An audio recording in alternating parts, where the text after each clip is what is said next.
Conor McGregor has been tweeting Dustin Poirier. Now, let's back up a step here just a second.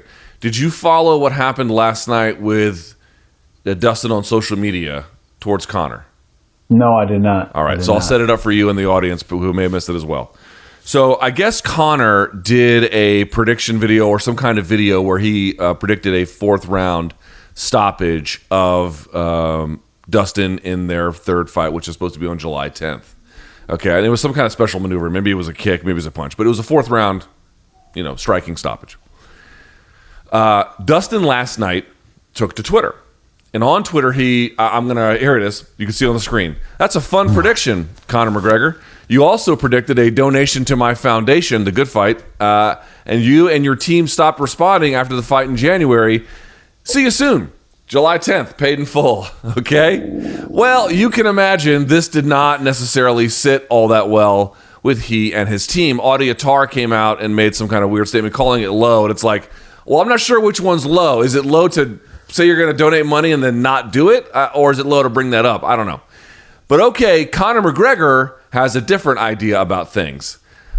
He's basically saying, I don't just give people money. I want to know where it's going. So he put out one tweet to that effect. But now they're just going back and forth. So let me read the ones that came out while we were talking. This is Conor McGregor to Dustin Poirier. You're ripped, you inbred hillbilly. Why do you wink with your ears? You fucking brain-dead hillbilly. $500K with no plan in place? Ye hang tight, fool. You must be new to money. Well, so are you, Conor. But okay. The fight is off, by the way. I'm going to fight someone else on the 10th. Good luck with your old contract, kid. And there's one more. Let's see if we can get it. My team does their due diligence to make sure every donation meets the mark. My generosity is known. You will pay with your brain for this attempt at smearing my name. Shooting ass, shelling ass bitch. Little bitch kicks from a shell. Good luck when you're caught. You're fucked. Okay, Rashad. Okay. Your response to, boy, Conor's pissed, huh?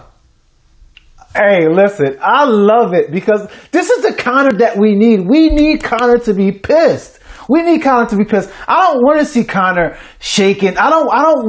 Listen, I like sportsmanship. I really do. Don't get me wrong. But I don't want to see Conor McGregor do it. I like to see Conor in the state that he's in because that's when we get the best fights out of Conor. Now, Dustin and Diamond Poirier. I mean, that was a great call out because the truth of the matter is, he did say that he was going to donate, to his foundation, and they were all buddy in the last fight and all those kind of things. So out of respect and your word of your man, you do have to, do exactly as you say you were going to do as a man. As a man, you have to, just on the strength.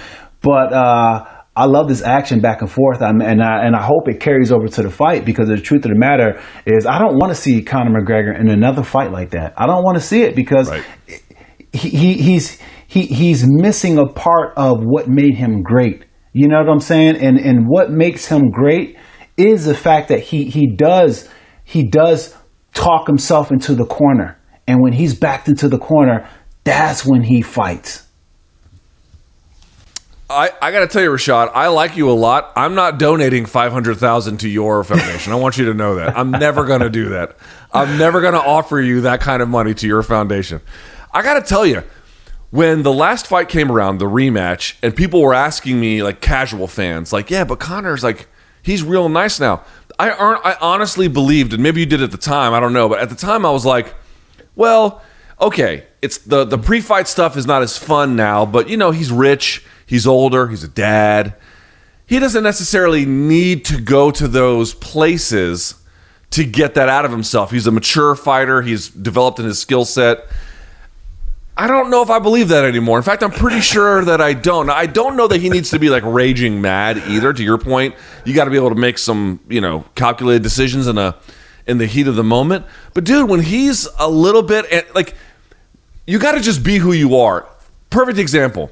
If George St. Pierre tried to do the thing where it was like, fuck you, bitch, I'm going to kill you, you'd be like, I don't know if this works for me. Even when he tried to Matt Hughes, this does not impress me with your performance, that kind of a thing. You were like, Jesus, George, this is terrible. What are you doing? So you got him being a sportsman, to your point, Rashad, that's who he is. Let's leave him that. Conor is a troll. Conor is a jerk. Conor's in your face, and he's loud, and he's kind of annoying. But that is the guy that produces, I think, the magic. It at least gives him some spark for observers to believe in. Yeah, I totally agree with that, man. I mean, I think that's what was missing in his last fight was just that spark that just, I can't lose because I talk this much trash. And now that he's luring us back in. And here's the thing about it. Like when this fight was getting talked about over again, I'm just like, oh my God, I don't want to see this. It's a foregone conclusion.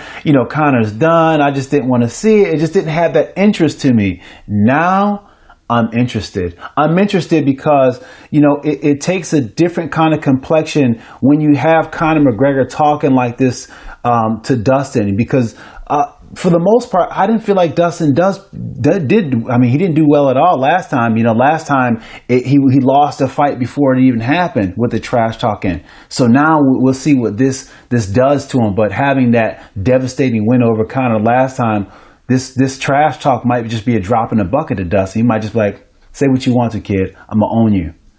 Well, I see. Here's what I also can't decide. He's like, "Fuck you." Fights off.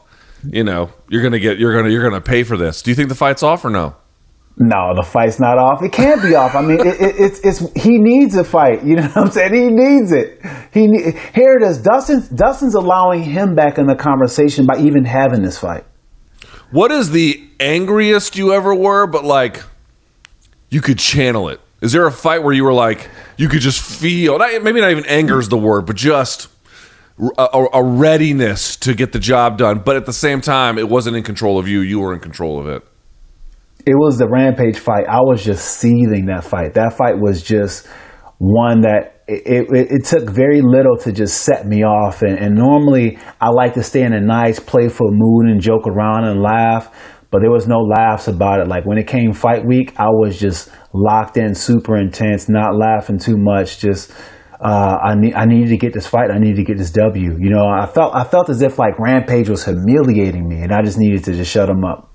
That's interesting.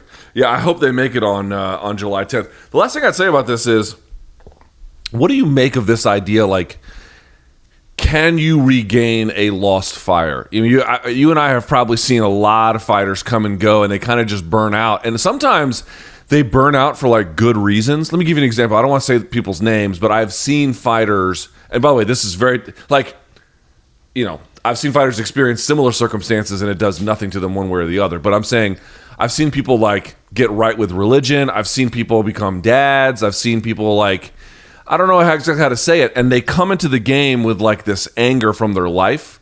And then as their life gets a little bit sorted and things begin to find order and the reasons why they were angry no longer apply to the world, I've seen them get calmer, but then not as good as a fighter as they used to be. And I don't know if you can recapture that. Now, I'm not saying that's happened to Conor, but, his life has come together in pretty positive ways. Financial stability, familial stability. Obviously, there's trappings that come with being a celebrity, and he has his own problems with the law. But what do you make of this hypothesis?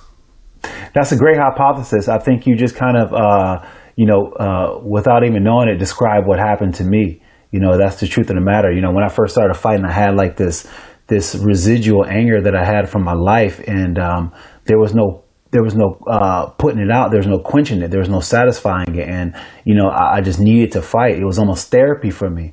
And as life happened, and I've been able to get successful in life and just living. It changed a lot of those things, and it allowed me to heal. And I healed in those areas that were raw and was a big part of, was a big fuel to why I fought.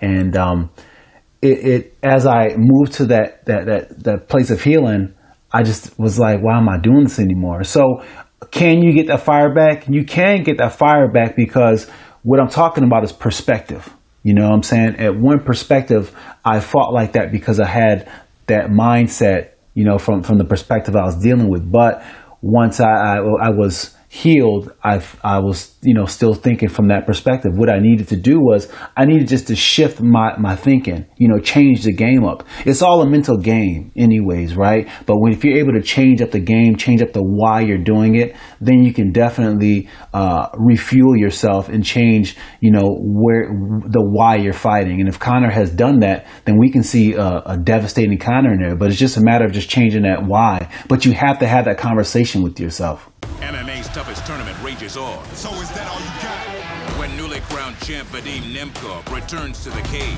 to face Phil Davis. So is that all you got? Then Corey Overtime Anderson is on the attack to take down rising star Wolfhound Yakshi Morodo. Ground and ball! As the hunt for the title heats up, the Bellator MMA Light Heavyweight World Grand Prix, live Friday, April 16th on Showtime.